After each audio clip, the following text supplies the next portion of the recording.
ल अर्को पनि मार्यो यो पनि मार्दियो त ल यति ल्याउँदै यसो राख्नु त्यस्तै होइन हो मलाई अप्ठ्यारो हुन्छ ए ल ल हो ए कसैले दिनु तिमीले कसलाई हेरे टेन्सन नगर न ल ल मालिक साहब भयो नाइ भएन अलि माथि माथि यता अलि माथितिर अलि यता यता पनि गरिदिनु यता यता पनि अब हात भयो ल यता भयो ल अब हात पनि गरिदियो हात हात हो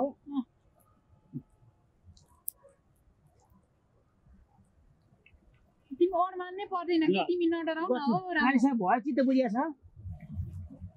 छ मालिक साहब बुझेन राम्रो गर तिमी त धेरै डराएको छौ हो डराउनु मालिक साहब भएपछि म डराउनु डरा छैन तिमी मालिकले के भन्ला भने नडराउ म छु नि तिम्रो साथमा यदि तिमीलाई नि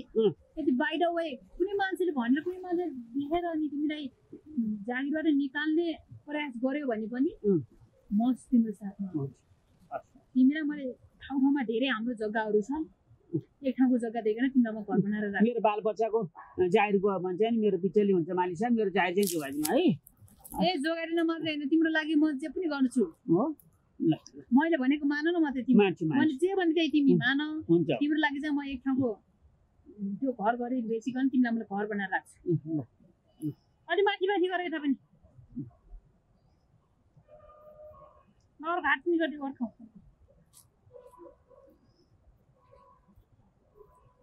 आया दुख्यो अलि राम्रो गर न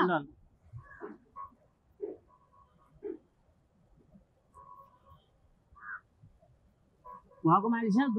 दुखुनीको भयो दुखिया निको भयो अलि राम्रो गर भएको छैन अलि माथि माथि गरिदियो त यता ल फेरि सापा मार्दियो यहाँ अलि माथि माथि यता पनि गराइदियो मालिकले साहबको साँपरा त कस्तो सेतो है सेतो रे कस्तो सेतो कस्तो राम्रो छ भने के मिलेको च्याट्ट ए भनेपछि तिमी अहिले त खुलासा भएर मालिस गर्न लाग्यो हैन कस्तो सेतो अहिले त झन् तिमी डराएको थियौ अहिले त झन् मालिस गर्थ्यौ अलि माथि माथि मालिस गर्नु जस्तो लाग्यो मालिक साहब मलाई त हो अहिले त अलि माथि माथि पाए नि गर्छु जस्तो लाग्छ मलाई त अब गर्छु भने तपाईले जहाँ गर्नु भन्नुहुन्छ म त्यही मालिस गरिदिन्छु हो मलाई यस्तै तिमी जस्तो स्टाफ चाहियो ल कति सेतो है ओहो ल ल भयो एउटै सापरा मात्रै नमारेर ल यो पनि मार्दिन्छु ल अर्को मार्दिउ ल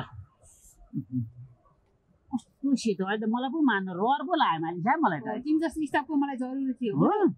ल अब त मालिक साहबलाई कहाँ दुख्यो के दुख्यो भन्नु म जहाँ पनि मालिस गरिदिन्छु है ल मालिस गर्ने पनि ठानी गरिदिन्छु गर्न पनि ठानी गरिदिन्छु है सबै गरिदिन्छु मालिक साहब बुझ न तिमी मैले जे काम गराए तिमी त्यो गर्नुपर्छ मैले मालिक साहबको चाहिँ नि भित्री रहस्य मैले बुझी अब मैले जस्तो पनि तयारी गर्छु ल मालिस साहब ल अब मालिस चालिस पनि भयो होइन अनि चुप्पा सुप्पा नै खानुपर्छ है मालिक साहब चुप्पा खानुपर्छ रे चुप्पा पर्छ पर्दैन चुप्पा तिमी यहाँ खाने कुरा नगर न हो म त त्यसो पनि गर्नु पर्यो गरिदिन्छु अब त अब मालिक साहब मलाई पुरै विश्वास भयो ल आज चाहिँ तिमीलाई मैले यो ठाउँमा ल्याइकन यसरी होइन यसरी तिमीले मालिस पनि गर्ने मैले भनेको सबै कुरा मान्छे पनि भनेको छौ गरेको पनि छौ गर्छु अब मैले जे भने जे काम गरेर तिमीले त्यो गर्यौ भने तिमीलाई स्योर एउटा घर गरे तिम्रो नाममा मेरो नाममा घरि एक तला घर पनि ढलान गरिदिनु है मालिक साहब एक तला मात्रै होइन मेरो मनको इच्छा पुरा गराइदिउ न तिमीलाई म 4 तले घर बनाइदिन्छु मालिक साहबको इच्छा म हरेक पुर्याइदिन्छु मलाई चाहिँ नि मेरो बालबच्चा पनि खुसी होस् म बच्चा खुसी भएको हेर्न चाहन्छु त्यसको लागि मालिकले जे भने पनि म गर्छु ल है ल त्यसो भएपछि मालिक साहबले गर्यो ल कुरा सुन रोक न रोक भयो रोक्न ल अब तिमी र म भएपछि कहाँ घुम्न जान थाहा छ अब मालिक साहबले जहाँ भन्नुहुन्छ म उही जान्छु तिमी र म अब 3 दिनको लागि मनाङ मुस्ताङ घुम्न जाने मनाङ मुस्ताङ त्यो चिसो छ अरे हैन चिसो होइन हो ल जान्छु ल अब मालिस पनि भयो होइन अन्त जिउ डडालतिर पनि दुखेछ है मालिक साहब ढाड पनि मार्दिन्छ ल ढाड उता फर्क म ढाड पनि मार्दिन्छु एक क्याबे उसिलाई न राम्रो गर ल टोपी राम्रो छ ल टोपी एकछिन निकाल्ने हुन्छ नि मालिक साहब हो ढाड पनि यता हेरौँ न ढाड अलि राम्रै मार्देऊ ल अलिकति सारा त